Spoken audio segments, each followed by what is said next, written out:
നമ്മൾ കോടാനുകോടി ദൈവങ്ങളുടെ ചിത്രങ്ങളും കഥകളൊക്കെ ചെറുപ്പം തൊട്ടേ കേൾക്കുന്നുണ്ടാവും. പക്ഷേ ഈ ഒരു ദൈവങ്ങളെയെല്ലാം മറ്റുള്ള ദൈവങ്ങളിൽ നിന്നും വ്യത്യസ്തമാക്കുന്നത് അവരുടെ രൂപങ്ങളോ അല്ലെങ്കിൽ നമ്മൾ കേട്ടിട്ടുള്ള കഥകളോ കൊണ്ടായിരിക്കും. അത്തരമൊരു ദൈവത്തിൻ്റെ സവിശേഷതയെക്കുറിച്ചാണ് ഇന്ന് ഞാനിവിടെ പറയാൻ ഉദ്ദേശിക്കുന്നത്. ഹിന്ദു പുരാണത്തിൽ ഒരുപാട് ദൈവങ്ങളെക്കുറിച്ച് പരാമർശിക്കുന്നുണ്ട്. അതിൽ പ്രധാനപ്പെട്ടൊരു ദൈവമാണ് ശിവൻ. ആരാണ് ശിവൻ, എന്താണ് ശിവൻ എന്ന് നമുക്കൊന്ന് നോക്കാം. ഹൈന്ദവ വിശ്വാസത്തിലെ ഒരു പ്രധാനപ്പെട്ട ദൈവമാണ് ശിവൻ.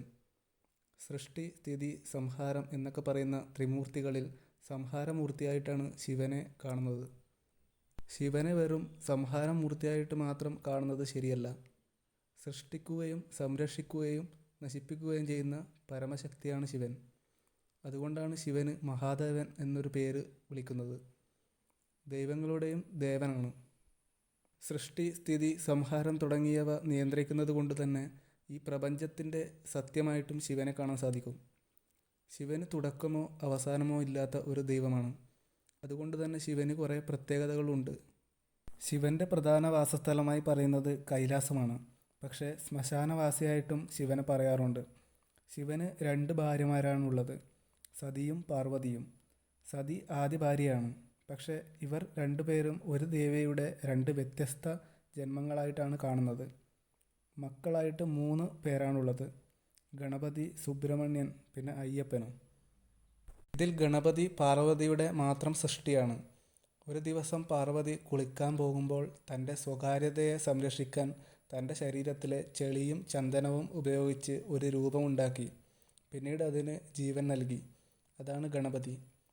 സുബ്രഹ്മണ്യൻ ശിവൻ്റെയും പാർവതിയുടെയും പുത്രൻ തന്നെയാണ്. സ്കന്ദൻ, മുരുകൻ, കാർത്തികേയൻ എന്നീ പേരുകളുമുണ്ട് സുബ്രഹ്മണ്യന്. എന്നാൽ അയ്യപ്പൻ മഹാവിഷ്ണുവിൻ്റെ മോഹിനി വേഷത്തിൽ ശിവന് പിറന്ന പുത്രനാണ്. ധർമ്മശാസ്താവ് എന്നും അയ്യപ്പനെ പറയാറുണ്ട്. മനുഷ്യവിശ്വാസത്തിലെ ദൈവങ്ങളുടെ രൂപത്തിൽ ശിവൻ ഒഴികെ ബാക്കിയുള്ള എല്ലാ ദൈവങ്ങൾക്കും 2 കണ്ണുകളാണുള്ളത്. പക്ഷേ ശിവന് മാത്രം 3 കണ്ണുകളുണ്ട്. ഇത് എന്തുകൊണ്ടാണ്? ഈ ഒരു കണ്ണുകൾ സാധാരണ കണ്ണുകളല്ല. ഇതിന് കുറച്ച് പ്രത്യേകതകളുണ്ട്. അതെന്തൊക്കെയാണെന്ന് നോക്കാം. ശിവൻ്റെ വലത്തെ കണ്ണ് സൂര്യനെയും ഇടത്തെ കണ്ണ് ചന്ദ്രനെയും സൂചിപ്പിക്കുന്നു. ഇവ രണ്ടും പ്രകാശത്തെയും കാലത്തെയും സൂചിപ്പിക്കുന്നു. സൂര്യൻ പകലിനെയും ചന്ദ്രൻ രാത്രിയെയും സൂചിപ്പിക്കുന്നു. ഈ 2 കണ്ണുകളിലൂടെയും ശിവൻ ഭൗതിക ലോകത്തിലെ കാര്യങ്ങൾ മനസ്സിലാക്കുന്നു. ഇനിയാണ് ഏറ്റവും പ്രധാനപ്പെട്ട നെറ്റിയിലെ തൃക്കണ്ണ് എന്ന് പറയുന്ന ആ ഒരു കണ്ണിൻ്റെ പ്രത്യേകത വരുന്നത്. വലത് കണ്ണും ഇടത് കണ്ണും ഭൗതിക ലോകത്തിലെ കാര്യങ്ങളാണ് മനസ്സിലാക്കുന്നതെങ്കിൽ നെറ്റിയിലെ തൃക്കണ്ണ് ശിവൻ ആന്തരികമായിട്ടുള്ള കാര്യത്തെ മനസ്സിലാക്കാൻ ഉപയോഗിക്കുന്നു. ഇതിനെ ജ്ഞാന ചക്ഷുസ് എന്നും പറയാറുണ്ട്. ഒരു വ്യക്തി ജ്ഞാനത്തിലൂടെ മനസ്സിലാക്കുന്ന കാര്യങ്ങൾ ശിവൻ ഈ ഒരു തൃക്കണ്ണ് ഉപയോഗിച്ച് കാഴ്ചയ്ക്കപ്പുറമുള്ള ആന്തരിക ജ്ഞാനത്തെയും സത്യത്തെയും തിരിച്ചറിയാൻ ഉപയോഗിക്കുന്നു. ഈ ഒരു തൃക്കണ്ണിന് മറ്റൊരു പ്രത്യേകത കൂടിയുണ്ട്. അതിനെ സംഹാരശക്തി എന്ന് പറയാം. എന്താണ് സംഹാരശക്തി? ഈ ഒരു കണ്ണ് തുറക്കുമ്പോൾ ശിവൻ്റെ ജ്ഞാനം പൂർത്തിയാകുന്നതിനോടൊപ്പം അതിൽ നിന്നും പുറത്തു വരുന്ന അഗ്നി സർവ്വതും നശിപ്പിച്ച് പ്രളയമുണ്ടാക്കുമെന്നും തിന്മകളെയും അജ്ഞതകളെയും ഇല്ലായ്മ ചെയ്യുമെന്നും വിശ്വസിക്കുന്നു. ഇതിന് ഏറ്റവും വലിയ ഉദാഹരണമാണ് പുരാണങ്ങളിൽ പറയുന്ന കാമദേവനെ ദഹിപ്പിച്ച കഥ.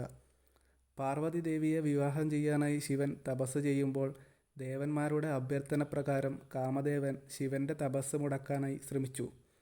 ഇതിൽ കോപാകുലനായ ശിവൻ തൻ്റെ 3ാമത്തെ തൃക്കണ്ണ് തുറന്ന് കാമദേവനെ ഭസ്മമാക്കി.